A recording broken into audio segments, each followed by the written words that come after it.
എല്ലാവർക്കും നമസ്തേ. കൊട്ടിയൂർ മഹാക്ഷേത്രങ്ങൾ വടക്കേ മലബാറിലെ പ്രസിദ്ധമായ മഹാദേവ ക്ഷേത്രങ്ങളാണ് കൊട്ടിയൂർ ശിവക്ഷേത്രം.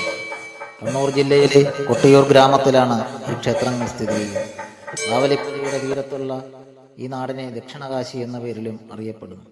ഇക്കരെ കൊട്ടിയൂർ ക്ഷേത്രവും അക്കരെ കൊട്ടിയൂർ ക്ഷേത്രവുമുണ്ട്. ഇങ്ങനെ രണ്ട് മഹാക്ഷേത്രങ്ങളാണ് ഇവിടെ ഉള്ളത്. അക്കരെ കൊട്ടിയൂർ ക്ഷേത്രത്തിൽ ശിവലിംഗം സ്വയംഭൂവാണെന്ന് വിശ്വസിക്കുന്നു. ഇളനീർ, കരിക്ക് എന്നിവ കൊണ്ടാണ് അഭിഷേകം. തിരുവഞ്ചിറ എന്ന പേരുള്ള വലിയൊരു തടാകത്തിന്റെ മധ്യത്തിലുള്ള മണിത്തറയിലാണ് ശിവലിംഗമുള്ളത്. ഈ തടാകത്തിലെ തന്നെ മറ്റൊരു തറയായ അമ്മാറക്കല്ലിലാണ് അതിപരാശക്തിയായ ശ്രീപാർവതിയെ ആരാധിക്കുന്നത്. തുമ്പയും തുളസിയും കൂവളത്തിലെയുമാണ് മണിത്തറയിലും ഉപയോഗിക്കുന്നത്. ഭക്തർക്ക് പ്രസാദവും ഭക്ഷണവും നൽകുന്നത് മുലവാഴയുടെ ഇലയിലാണ്.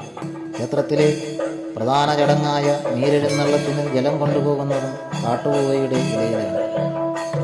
അക്കരെ കൊട്ടിയൂർ ക്ഷേത്രത്തിൽ ഇടവത്തിലെ ചോതി നക്ഷത്രം തൊട്ട് മിഥുനത്തിലെ ചിത്തിര നക്ഷത്രം വരെയുള്ള 27 നാളുകളിലാണ് പ്രസിദ്ധമായ വൈശാഖ മഹോത്സവം നടത്തുന്നത്.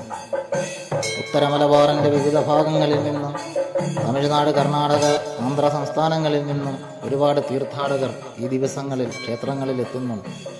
വയനാടൻ ചുരങ്ങളിൽ നിന്നൊഴുകി വരുന്ന ബാവലിപ്പുഴയുടെ വടക്കേ തീരത്ത് തിരുവഞ്ചിറ എന്നറിയപ്പെടുന്ന ഒരു ചെറിയ പുഴയുടെ നടുവിൽ കൊട്ടിയൂരിലെ പ്രധാന ആരാധനാ കേന്ദ്രമായ ശിവലിംഗവും പരാശക്തിയുടെ സ്ഥാനമായ അമ്മാറക്കല്ലും സ്ഥിതി ചെയ്യുന്നു. പുരാണത്തിലെ ദക്ഷയാഗം നടന്ന സ്ഥലമാണ് കൊട്ടിയൂർ എന്നതാണ് വിശ്വാസം. വടക്കങ്കാവ്, വടക്കീശ്വരം, തൃച്ചെറുമന എന്നീ ഒട്ടനവധി പേരുകളും ഈ ക്ഷേത്രത്തിനുണ്ട്.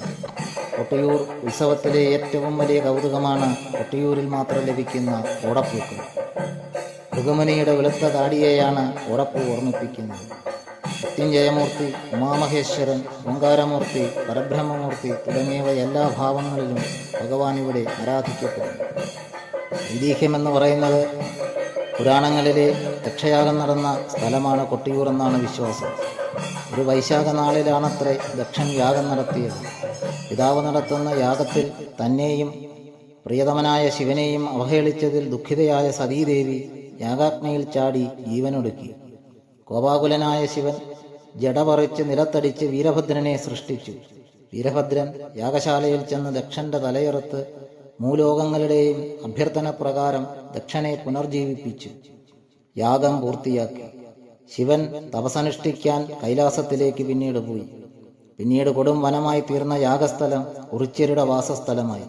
ഒരു കുറിച്യ യുവാവ് അമ്പിന് മൂർച്ച കൂട്ടാൻ ഒരു കല്ലിലുരയ്ക്കുകയും കല്ലിൽ നിന്ന് രക്തം വരികയും ചെയ്തു. ഇതറിഞ്ഞെത്തിയ പടിഞ്ഞേറ്റ നമ്പൂതിരി കൂവയിലയിൽ കലശമാടിയത്രേ. വൈശാഖോത്സവം ആരംഭിച്ച് ക്ഷേത്രത്തിൽ ഇന്ന് കാണുന്ന ചിട്ടകളുണ്ടാക്കിയത് ശങ്കരാചാര്യരാണെന്ന് പറയപ്പെടുന്നു.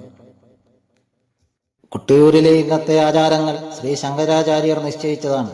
തന്റെ ആത്മീയ ദർശനത്തിലൂടെ അദ്ദേഹം അക്കരെ കൊട്ടിയൂരിൽ ശിവന്റെ സാന്നിധ്യം അനുഭവിച്ചു.